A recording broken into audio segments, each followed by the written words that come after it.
Hi students, in this video we want to explain some problems about motion along a straight line. Our first problem states that a messenger carries a package 12 city blocks north in 14 minutes and 5 seconds. So there she received a second package with she brings 6 blocks south in 6 minutes 28 seconds. Finally, she gets a third package which she brings 3 blocks north in 3 minutes 40 seconds. If the city block is pacing 81 meters, what is the average speed? What is the average velocity? Well, this is a problem where we're going to basically recall the difference between average speed and average velocity. So we have to remember that average speed will be the total distance that we travel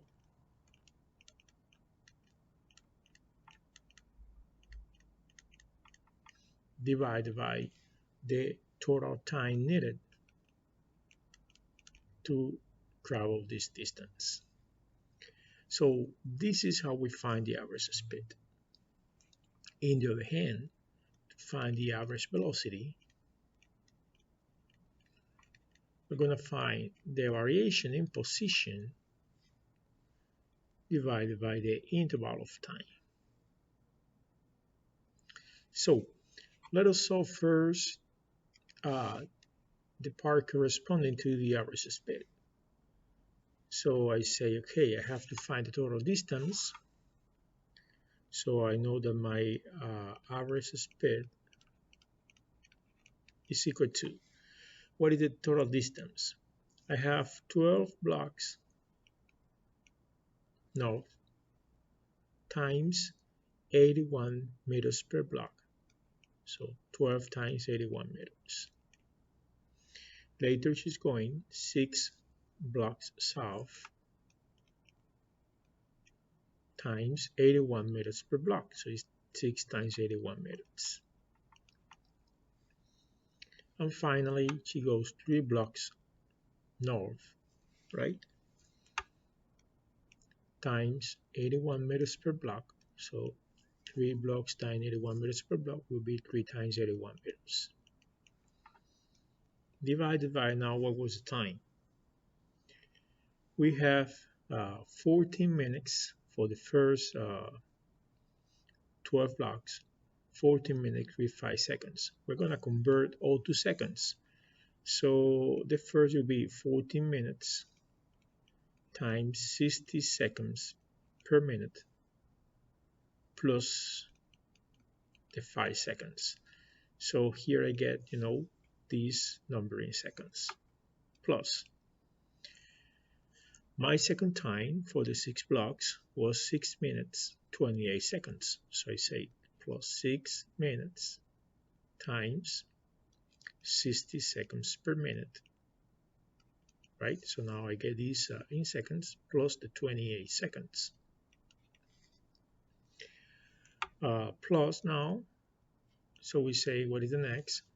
The next time was 3 minutes 40 seconds. So we say 3 minutes times 60 seconds per minute.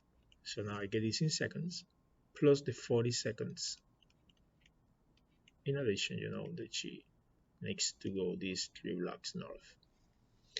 So now I have all my numerator in meters and I have my denominator in seconds. If you do the calculation here, you will find that the average speed is equal to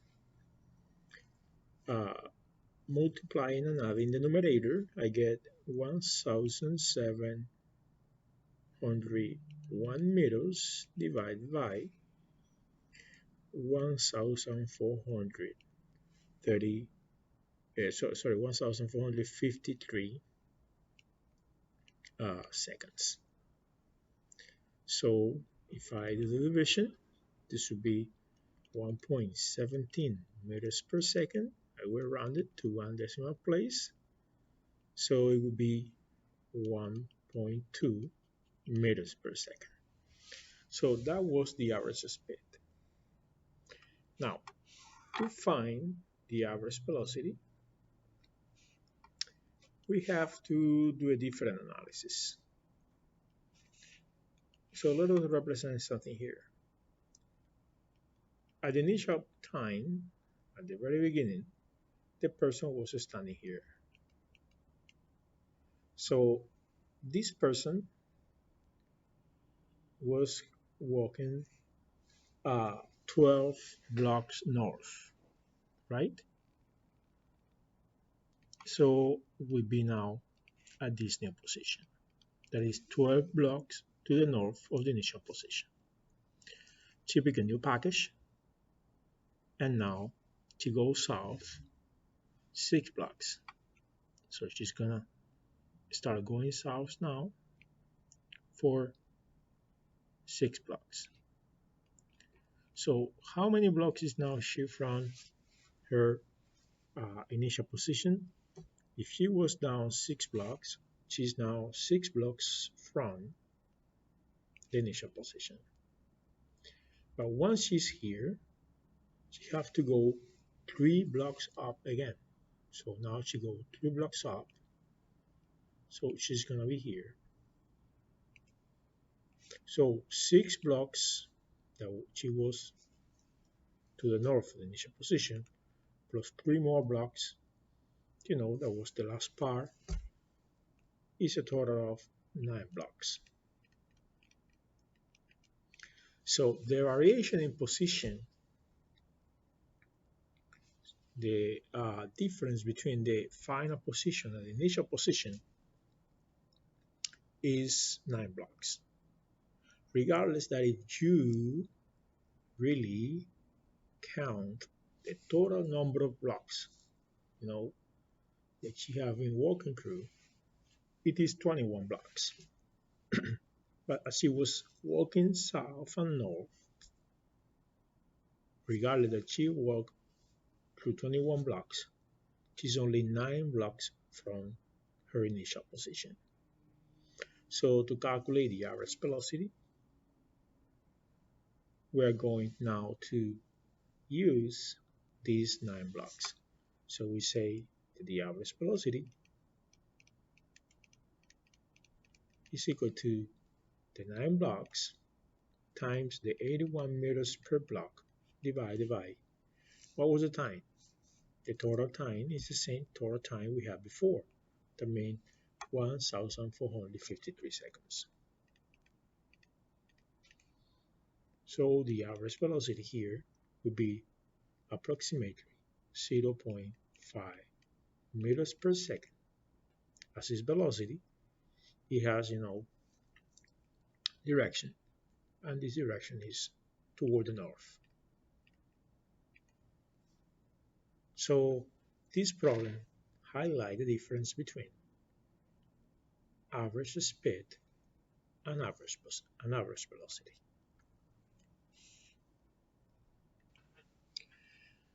In this next problem, they say that the takeoff speed of a jetliner is 300 kilometers per hour. If the jetliner is to take off from a runway of length 2,100 meters, what must be its acceleration along the runway, assuming that the acceleration is constant? So now I will use one of those equations, of the kinematics that we know. So there are 3 very important equations that we use, right, to solve this type of problems. One is the equation that relates position, velocity, and acceleration. That says x equals x sub 0 plus b0t plus 1 over 2 at squared. We have another one. There is b equals b sub 0 plus at. And we have another equation to say that b final square is equal to b initial square plus 2 times the acceleration times the variation in position. In this case, when you look at the data you have, you have velocity, okay? You have velocity, that is in this case the final velocity. Of course, the initial velocity will be 0, and we know the length of the runway. So we must find the acceleration. It's obvious that this should be the equation that we're going to use in this case, or the formula we're going to use in this case. So we take this formula, we say the square of the final velocity is equal to the square of the initial velocity plus 2 times the acceleration times the variation in position. I know this initial velocity will be 0 because it's going to be starting or start moving from rest. So now I have this 3,600 uh, kilometers per hour. I will convert this into meters per second, you know. So I'm going to say 3,600 kilometers per hour times we have 1,000 meters per kilometer, right? And we have 1 hour over 3,600 seconds. All this square. So like this, I will simplify the kilometers. I will simplify the hours, and my answer will be in meters per seconds. And this should be equal to 2 times the acceleration times the variation in position, that is 2,100 meters. If you here now multiply 3,600 times 1,000 and you divide that by 3,600, right? You are going to get, sorry, this is 300, this is 300. There is a mistake here. This is 300 kilometers per hour. Let me double check. It's 360. I have a mistake in the initial data. This is 360 kilometers per hour. So this will be 360 here. So you will be multiplying 360 times 1,000, and you will be dividing that by 3,600. Now it's fine. This is according with the data that is given in the side of the book, right? So multiplying and dividing here, you will get 100 meters per second. You still have to square this. Equals to 2 times 8 times 2,100 meters. Of course, now to find the acceleration, you will divide the 100 meters per second square, what is going to be 10,000 meters square over second square, divided by 2 times 2,100 would be 4,200 meters. So when you perform the division here, your acceleration would be in this case 2.38 meters per second square. So that would be in this case the acceleration, of the jetliner, assuming that the acceleration is constant. In the next problem, they say a driver grabs the engine when a light turns green and then brakes somewhat quickly for the next red light. The acceleration as a function of time is given below for the time from 0 to 10 seconds. If the driver starts from rest at the origin, that means at t equals 0, sketch the velocity and position as a function of time. So the graph that they give us here is a graph of acceleration uh, versus time. So as we have a graph of acceleration versus time here, you know, we know that the acceleration is the first derivative of the velocity with respect to time. So if we solve for velocity here, we're going to find that acceleration dt, acceleration is a function of time, so a dt would be equal to dv. If we apply the integral, so the integral of a dt would be equal to the integral of dv. The integral of dv would be b, so we have that b would be the integral of a dt. So what it means that the velocity is given by the area under the graph of the acceleration.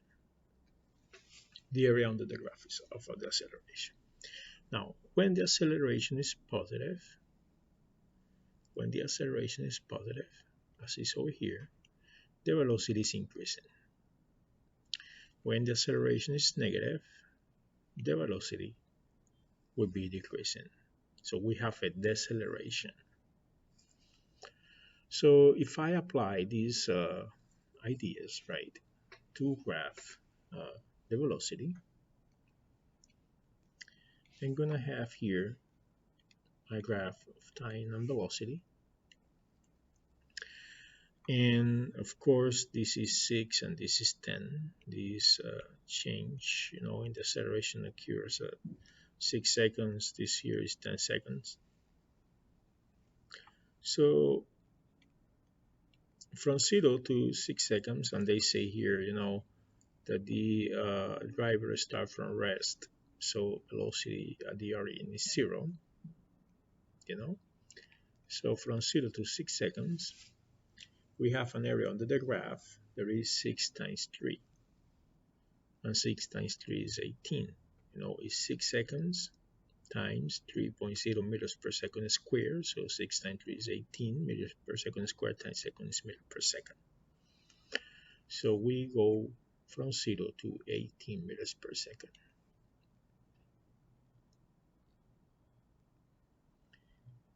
The acceleration here is constant. So the graph of velocity is a graph that is a straight line going up, but it's a straight line because acceleration is constant.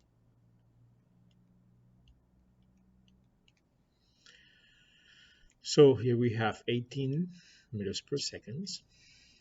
And then now from 6 to 10, we find the area under the graph.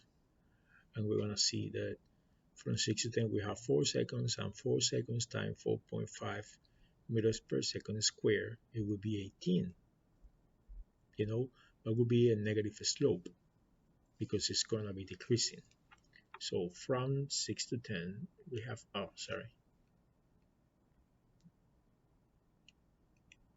we have a graph that is a straight line decreasing here.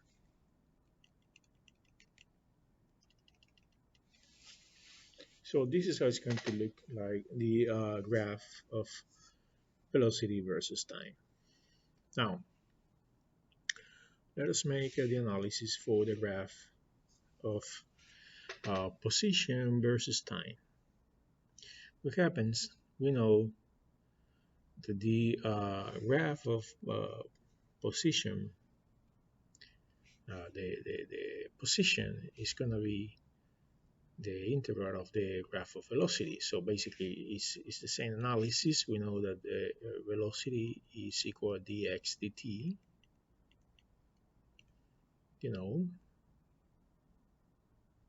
So if I solve for dx, I will get, that b dt is equal to dx. If I apply integrals, I have the integral that b dt is equal to the integral of dx. The integral of dx is x, so x is equal to the integral of b dt.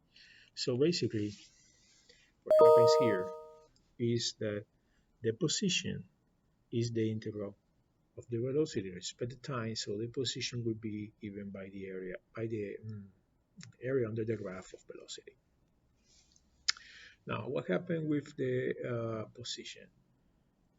the slope of the line that is tangent to the graph of position versus time at any point is the instantaneous velocity of the object.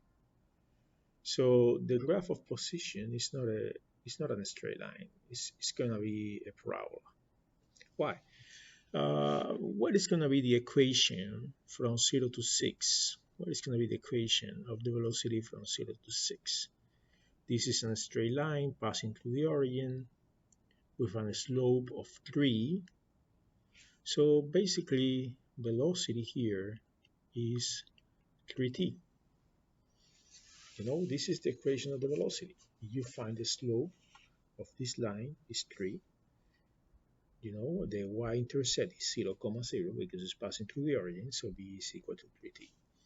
If you find the integral of 3t dt from 0 to 6, this will be the same that the integral, of course, from 0 to 6 of 3t dt, this will be the same that 3t squared over 2 to evaluate from 0 to 6. And when you evaluate 3t squared over 2 from 0 to 6, this is equal to 54. So 54 minutes. If you calculate the area here, that is the area of a right triangle, is 1 over 2 the base times the height. So it's 1 over 2 times 6 times 18. It will be also 54 meters. This would be the area here. So if we go now over the graph of position,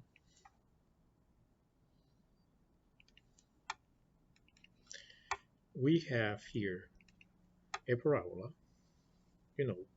that starts here at 0. And this parabola is the parabola 3t squared over 2. So it's a parabola that will go like this.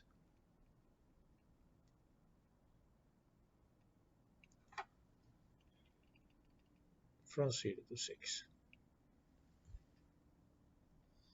So here the slope of the line is increasing, the slope of the line tangent to this parabola is increasing as you go from 0 to 6. But what happens with this other part? If you apply your knowledge of algebra and you say, okay, what is the slope of this line? They have a point in 6,18 and a point in 10,0. If you find, just to find the slope of this line and to find the equation of the line, and you use the point and slope form of the equation of the line, you will find that this line have the equation, and of course it's a velocity, that is negative 9 over 2t plus 45. So if you now find the integral from 6 to 10, right, of negative 9 over 2 t plus 45 dt, you will see that this integral here is negative 9 over 4 t squared plus 45t. That means we have a parabola opening down, just like this. And this makes sense because when the parabola has this shape, now as we move to the right from 6 to 10, the velocity will be decreasing. So the shape of the graph will be like this, but because the slope is going to be decreasing. So basically what I say about the slope is this. Here you have this line, so this is not a tangent line at all. So you have a line tangent here, suppose at this point, but at this point the slope of the tangent line is higher. At this point the slope of the tangent line is higher. And now at this point the slope of the tangent line start to decrease. And this makes sense. But also, look at this. The equation of position is a parabola up and down. So this would be basically the graph of position versus time. This would be the shape of the graph of position versus time. So what we have to keep in mind is always that acceleration is the first derivative of the velocity, and velocity is the first derivative of the position. So if we go in the other direction, we can say that the position is the integral v dt, and velocity is the integral of a dt. Look at this problem now. They say the position of a particle in meters is x of t equals 3.6 t squared minus 2.4 t to the third, where t is in seconds. So they say find the two times when the velocity is 0, calculate the position for each of those times, and sketch x as a function of t for the interval from 0 to 2 seconds. So the first is that if I want to find where the velocity is 0, I have to find the first derivative of the equation of the position to find the equation of velocity, and then I will be making this equation of velocity equal to 0. So I'm going to say here that the velocity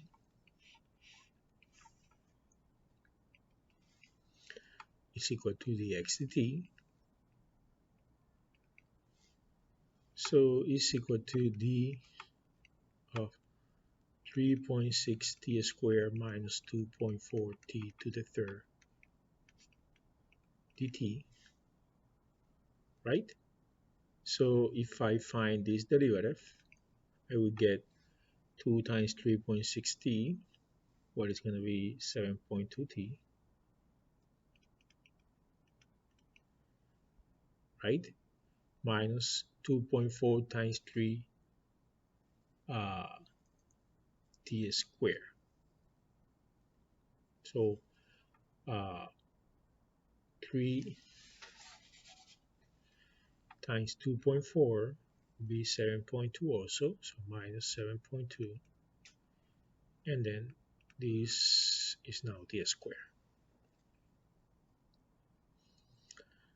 So once I have the equation of the velocity, that is 7.2t minus 7.2 t squared, I will make this equation equal to 0 to find when velocity is 0. So I say 0 equals 7.2t minus 7.2 t squared. Factor 7.2t out, 1 minus t here, and then you get 7.2t is equal to 0, so t is equal to 0, and 1 minus t is equal to 0, so t is equal to 1 second. So at what times the velocity is 0? The velocity will be 0 when t is equal to 0 seconds and when t is equal to 1 second. Now, in the second part, they want that we find the position for each of those times. So now we get, my first time where the velocity is 0, that is at 0 seconds at the beginning. I'm going to say that x of 0 is, of course, 3.6 times 0 squared minus 2.4 times 0 to the third. That would be 0. So the position would be 0 when the time is 0, that is when the velocity is 0 the first time. And then later we can find x of 1. And when we find x of 1 here, we get 3.6 times 1 squared minus 2.4 times 1 to the third. That would be 1.2 meters. Remember that this is just 1 second, right? This is x of 1 second. So now I know that the position will be 0 when the time is 0 and will be 1.2 meters when the time is 1 second. The next that they ask you to do is to graph or to sketch the graph of x as a function of t. The question here is what kind of function? What kind of function we have here? What kind of function is x of t equal 3.6t squared minus 2.4t to the third? Is a polynomial function that resembles the function minus x to the third when you are very far away from the origin. Just go and remember your knowledge of Color's algebra. So when a function is y equals x to the third, the shape of that function is like this one. This is what we call in Color's algebra the power function. But when the function is y equals minus x to the third,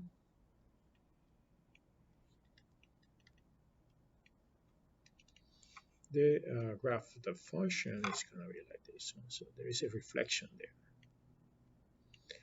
So we know that very far from 0, very far from the origin, this is the behavior we're expecting. So we're expecting the function, that it's going to be like this. We have then another point here is 0, at x equals 0 and is 0 at x equals 1.2 meters. So 1 meter, 2 meters, so 1.2 meters is here.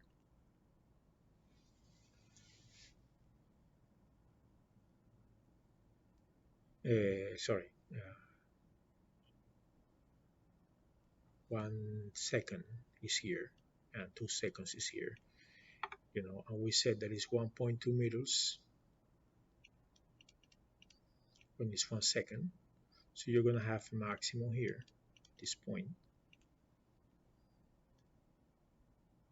And then we know that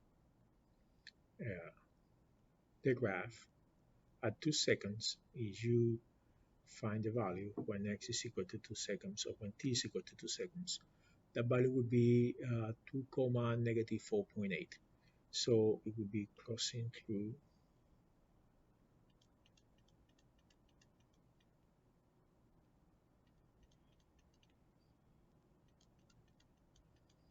graph at this point,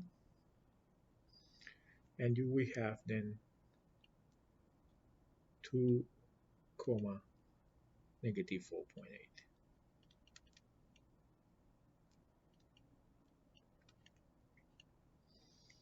Right? So this would be, of course, they are talking about, the graph in the interval from 0 to 2. So we are just taking this interval here.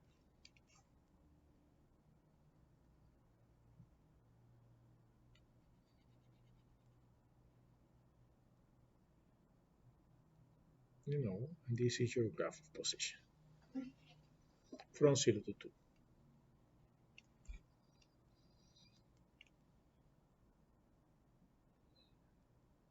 So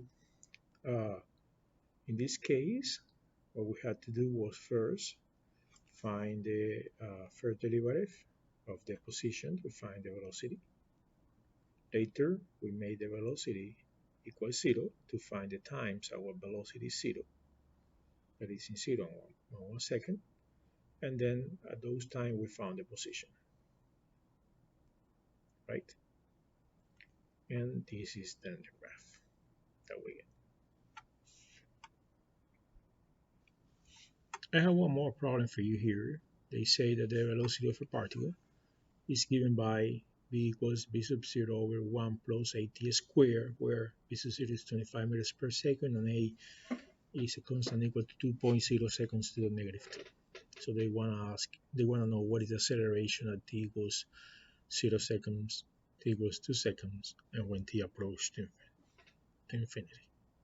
So the first we have to do is just to find the derivative of the velocity to get the equation of acceleration. So if we know that acceleration is dv dt, this would be d of b sub 0 over 1 plus a d squared dt, right? So we have to find the derivative of a quotient. So this would be the denominator times the derivative of the numerator minus the numerator times the derivative of the denominator over the square of the denominator.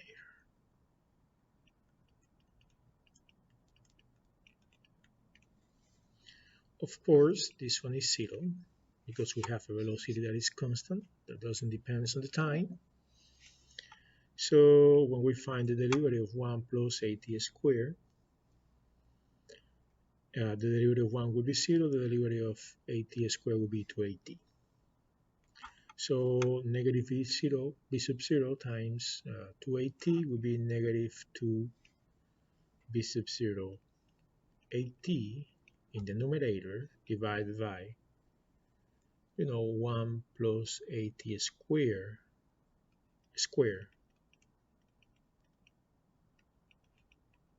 in the denominator. So this is the equation of the acceleration. So now if I find the acceleration when the time is 0,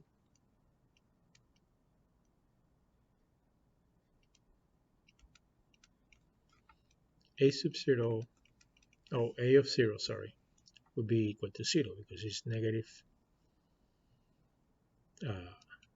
2 times the velocity times a times 0 over 1 plus a times 0 square. So your numerator is 0 and your denominator is 1. So you get 0 over 1, so this is 0. Now, when the time is equal to 2 seconds, a of 2 is negative 2 times, what is the value of the initial velocity? 25 meters per second.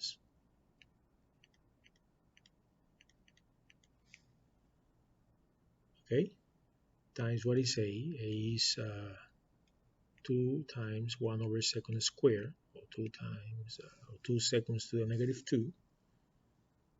Okay, time to time, there is going to be 2 seconds divided by 1 plus a, that is 25 meters per, 2 seconds, sorry, a is 2 seconds to the negative 2. That is 2 times, 1 over second square, because it's 2 seconds to the negative 2 is the unit, times the time, the square of the time, that is 2.0 seconds square. All this square. If you do the calculation, you're going to find that this is negative 2.47 meters per second, what is approximately negative 2.5 meters per second. So this will be second square, sorry. This will be your acceleration here, negative 2.5 meters per second square. And the last case is when t approaches to infinity.